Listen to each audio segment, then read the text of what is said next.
Ремень безопасности автомобиля доказывает право на свое существование очень и очень жестко. Огромное количество людей, которые в случае пристегивания сохранили бы свои жизни и здоровье, травмы получают именно по причине неиспользования ремня безопасности. На территории региона мы вновь такие происшествия фиксировали в воскресенье 18 июня, где около 0 часов 5 минут, это в ночное время, на территории Сарапульского района на 42-м километре автомобильной дороги Сарапул-Тарасово 38-летняя женщина, управляя автомобилем Toyota Yaris, не заметила стоящий на обочине с частичным занятием проезжей части экскаватор и совершила на него наезд. В результате происшествия, находящаяся на заднем сидении автомобиля 14-летняя девочка получила смертельную травму, она скончалась у нас при доставлении в больницу. А находящаяся рядом с ней 15-летняя девочка, которая была пристегнута ремнем безопасности штатным, она никаких травм не получила.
Также на территории Завьяловского района, это у нас 7-й километр автомобильной дороги Завьялово-Гальяны, автомобиль Chevrolet Niva при выезде со второстепенной дороги его водитель не предоставил преимущества и совершил столкновение с автомобилем Джилли.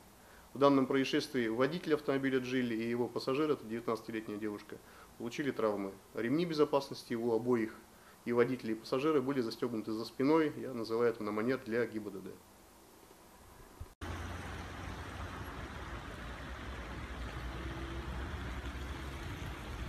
Вот